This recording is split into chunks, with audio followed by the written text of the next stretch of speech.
Hello viewers, जैसे हम अब कई वीडियोस में 2024 में हुए इवेंट्स, केसेस और कंट्रोवर्सीज की बात कर रहे हैं, वैसे ही एक डिबेट है जो सिर्फ 2024 की नहीं है। ये डिबेट पिछले कई सालों से चली आ रही है और कोलिजियम की इशू पर सेंटर करती है। आपने कई इंटरव्यूज और डिस्कशन इस बात पर सुने होंगे कि कैसे कोलिजियम सिस्टम ट्रांसपेरेंट नहीं है और कभी-कभी इस सिस्टम के द्वारा चूज किए गए जजेस कैपेबल नहीं होते because of their ideologies inclining towards a particular political party, और जिसका इम्पैक्ट हमें बाद में उनके जजमेंट में भी देखने को मिलता है। हाल ही में एक इंसिडेंट ऐसा हुआ था जिसके बाद इस कंट्रोवर्सी को हवा मिल गई। आपको विश्व हिंदू परिषद द्वारा ऑर्गेनाइज किए गए इवेंट में जस्टिस शेखर कुमार यादव का एड्रेस तो याद ही होगा, जो इलाहाबाद हाई कोर्ट के एक सिटिंग जज हैं। जस्टिस यादव द्वारा विश्व हिंदू परिषद के इवेंट में दिए गए रिमार्क्स काफी क्रिटिसिज्म का पात्र बन गए थे। उन्होंने कहा था, this is Hindustan and this country would function as per the wishes of the बहुसंख्यक। इस स्टेटमेंट ने सेक्युलरिज्म और जुडिशियल इम्पार्शियलिटी पर कई सवाल खड़े कर दिए थे।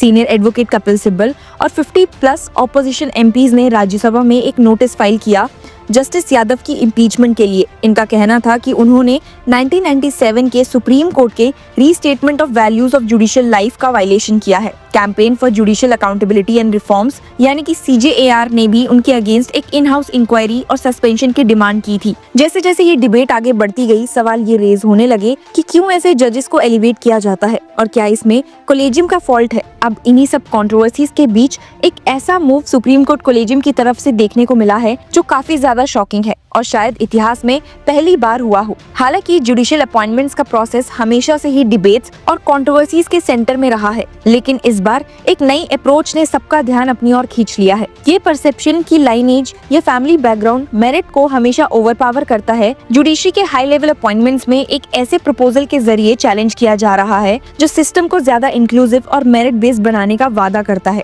एक सुप्रीम कोर्ट कोलेजियम के मेंबर ने सजेस्ट किया है कि हाई कोर्ट कोलेजियम्स को लॉयर्स और जुडिशियल ऑफिसर्स को जजशिप के लिए रिकमेंड करते वक्त उन लोगों को एक्सक्लूड करना चाहिए जिनके पेरेंट्स या क्लोज रिलेटिव्स सुप्रीम कोर्ट या हाई कोर्ट के जजेस रहे हों। इसका मोटिव है जुडिशरी में नए लोगों को चांस देना, फर्स्ट जनरेशन लॉयर्स के लिए रास्ता खोलना और डाइवर्सिटी को प्रमोट करना। ये आइडिया बोल्ड है और इस पर कुछ कोलेजियम मेंबर्स काफी सपोर्टिव लग रहे हैं, including chief justice of India Sanjiv Khanna और justice BR Gavai, Suryakant, Hrishikesh Roy and AS Oka. इनका मानना है कि अगर कुछ डिजर्विंग कैंडिडेट्स इस वजह से भी रह जाते हैं तो उनका करियर लॉयर के रूप में भी सक्सेसफुल हो सकता है। एक सोर्स ने कहा है, even if these candidates miss out on judicial appointments, their ability to earn fame and money as successful lawyers remains intact. ये अप्रोच एक लार्जर गोल को सर्व करेगा, इंक्लूसिविटी, मेरिटोक्रेसी और जुडिशरी के पूल को ब्रॉडन करना। इस प्रपोजल को और ज्यादा रीइंफोर्स करते हुए कोलेजियम ने पहली बार पर्सनल इंटरैक्शंस का एक नया मेथड अडॉप्ट किया है। दिसंबर 22 को chief justice of India Khanna, justice Gavai, justice Suryakant ने इलाहाबाद, बॉम्बे और राजस्थान हाई कोर्ट्स के नॉमिनीज के साथ पर्सनल मीटिंग्स की थी।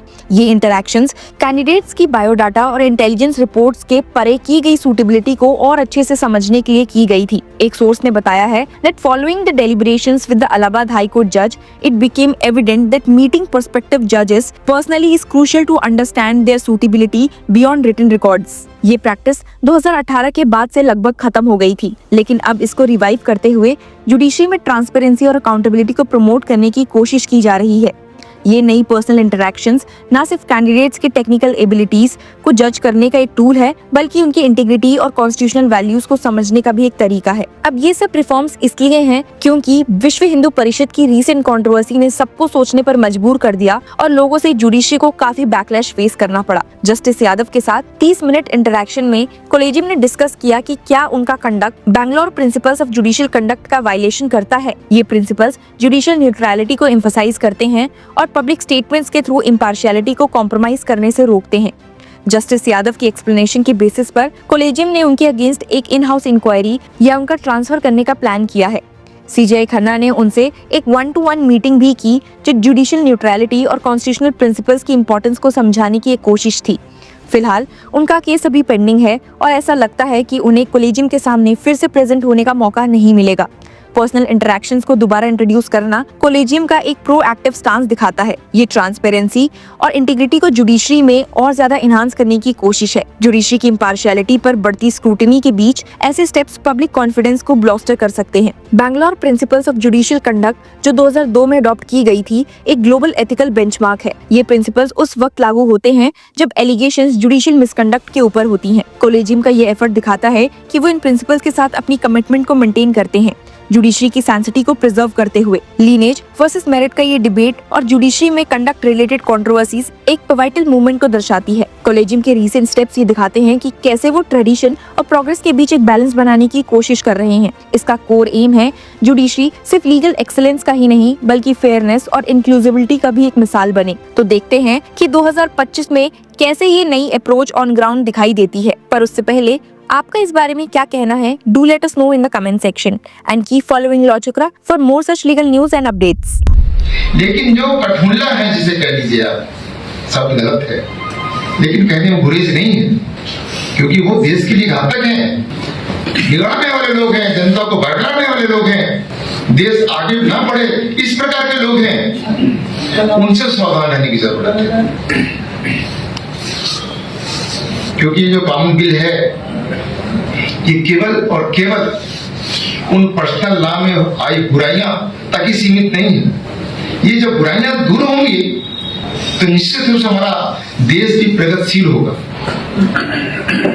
राष्ट्र के ऊपर हम जैसे आगे बढ़ रहे हैं और आगे गति से बढ़ते रहेंगे, लेकिन जरूरत यहाँ पर है कि हम एक कानून बना के चलें। बिना एक कानून के कोई देश प्रगति नहीं कर सकता है।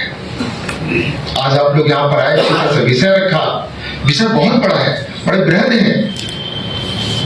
अगर शुरुआत से आप, जैसे मैंने शुरू में आपसे कहा, वो विषय मैंने छोड़ दिया या पश्चात एंशिएंट हिस्ट्री से लेकर मिडिल हिस्ट्री और मॉडर्न हिस्ट्री तक चले आइए, वो सब आपको मिलेगा कि हमने भी, हमारा भी जो कानून बना वो मनुस्मृति से लेकर बना, नॉर्थ स्मृति से लेकर बना, स्मृतियों से लेकर बना। उसमें बहुत सी बुराइयां भी थी, लेकिन समय समय हमने उसको हटाया।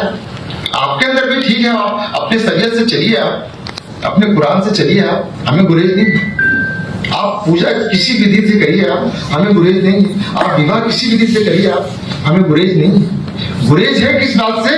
जो देश के लिए घातक है, देश के मनुष्य के लिए घातक है, इस नारी के लिए घातक है, इससे तो बदलाव होना चाहिए। क्योंकि मैं जब एक निमंत्रण में कल गया था तो आप इस सब्जेक्ट से मेरे ब्रदर्स जजेस थे, वहां तक पहुंच गया तो उन्होंने कहा कि शेखर जी आप इस सब्जेक्ट पे क्या बोलेंगे, आप इसको ध्यान रखिएगा, आप हाईकोर्ट के जज हैं। मैंने कहा भैया मैं हाईकोर्ट का जज तो जरूर हूं,